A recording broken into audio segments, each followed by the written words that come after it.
Hello fighters, welcome back to the channel. और हम अपना कंटिन्यू करते हैं वापस से एनवायरनमेंट की जो सीरीज़ हमने कर रखी थी इनसाइट मॉडल 2020, उसके बारे में अब आगे कंटिन्यू करते हैं। तो नेक्स्ट हमारे पास है प्रोटोकॉल्स एंड कन्वेंशंस। तो पहला टॉपिक है कोस्टल रेगुलेशन जोन रूल्स के बारे में। गवर्न किया जाता है human and industrial activity close to coastline. जो कोस्ट लाइन के पास में जितनी भी ह्यूमन और इंडस्ट्रियल एक्टिविटीज़ होती हैं उनको कंट्रोल करने के, उनको गवर्न करने के लिए ये जो है रूल लाया गया है।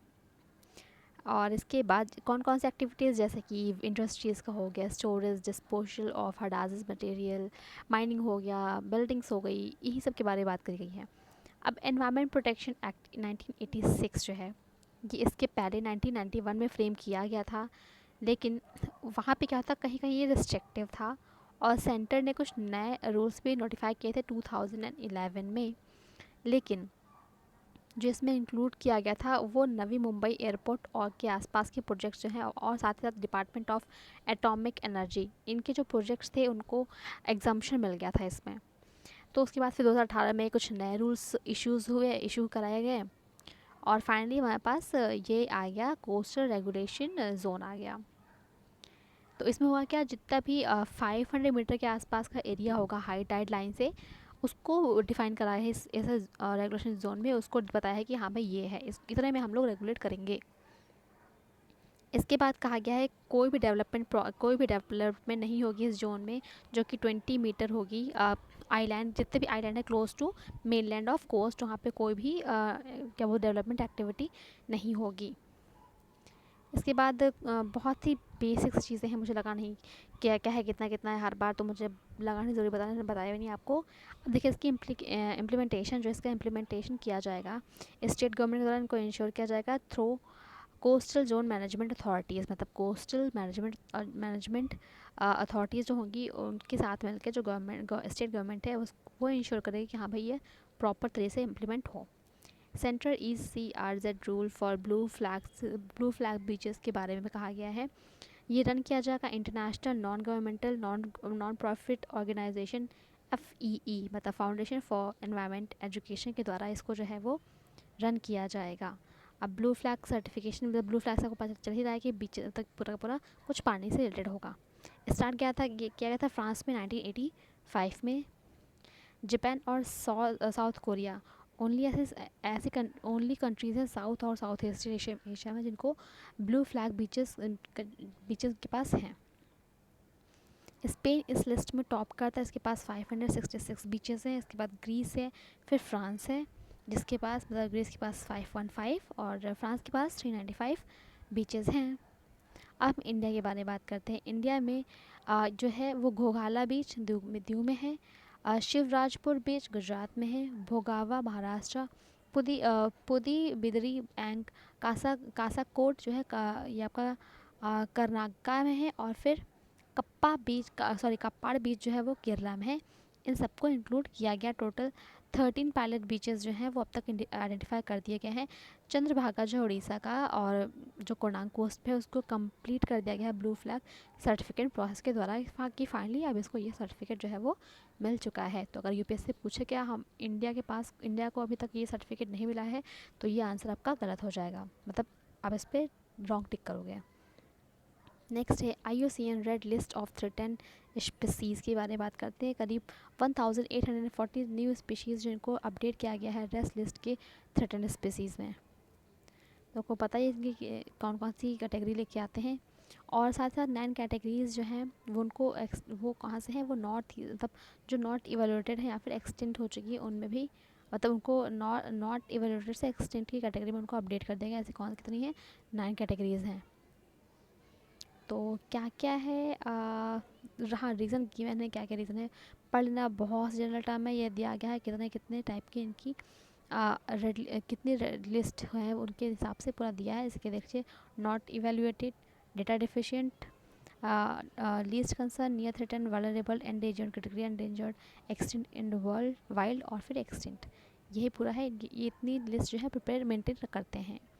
नेक्स्ट हम आगे हम बात कर लेते हैं कन्वेंशन और international trade in endangered species of wild fauna and flora के बारे में बात करते हैं। एडमिनिस्ट्रेट की गई है UNEP के द्वारा और लीगली बाइंडिंग है स्टेट पार्टीज़ जो भी कन्वेंशन को रेटिफाई करती हैं।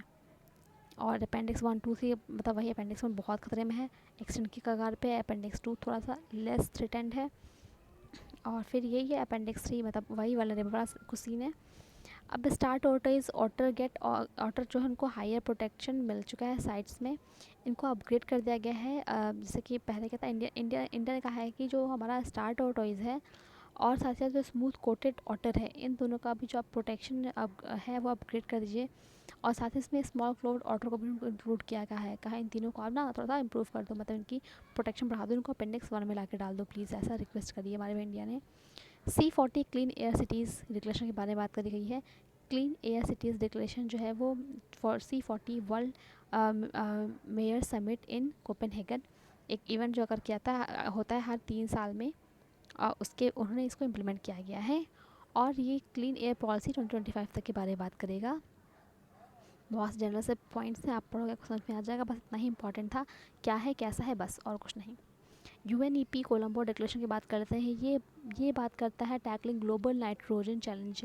ये मतलब या आप याद रखिए, अगर पूछे किससे बात कर, किसके कौन सी गैस है वह किससे रिलेटेड है, तो overall nitrogen, global nitrogen challenge के बारे में बात करता है। ये नाइट्रोजन जो है इनर्ट गैस है, जैसे को मैंने बताया है, और हमारी लाइफ में कितना नेसेसरी है आपको पता ही है। हमारे एनवायरनमेंट में सबसे ज़्यादा क्वांटिटी में एक नाइट्रोजन ही गैस पाई जाती है। नाइट्रोजन कंपाउंड जो है रनिंग ऑफ फार्मलैंड्स होते हैं, जिनमें जो क्या होते हैं, अपने साथ साथ वाटर पोल्यूशन की प्रॉब्लम को कंटेन करते हैं। करीब 80% जो नाइट्रोजन होता है वो मिट्टी तो ऑब्जॉर्व नहीं कर पाती, ना ही हम ह्यूमंस कर पाते हैं।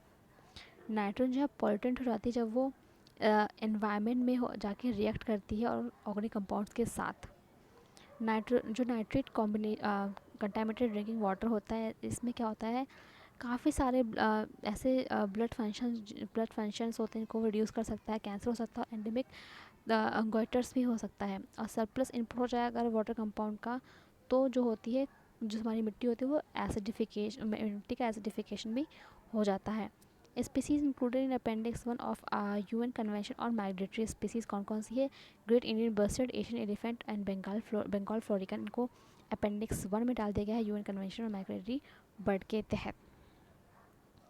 ये जो किया गया है 13th COP मतलब कॉन्फ्रेंस ऑफ पार्टी के तहत, जो कि कन्वेंशन है, कन्वेंशन ऑन माइग्रेटरी स्पीसीज, जबकि इस बार गांधीनगर गुजरात में की गई थी, और इंडिया को इस बार का मतलब COP का प्रेसिडेंट बनाया गया है आने वाले 3 सालों तक के लिए।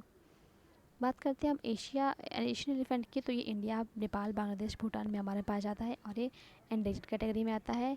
ग्रेट इंडियन बस्टर्ड की बात करें तो एक one of the heaviest flying birds आता है, जो कि वर्ल्ड में सबसे मतलब जितनी बर्ड्स में से one of the heaviest flying birds में आता है। लार्जेस्ट पॉपुलेशन राजस्थान में पाई जाती है, स्टेट बर्ड भी है राजस्थान का, और साथ ही क्रिटिकली इंडेंजर्ड भी है।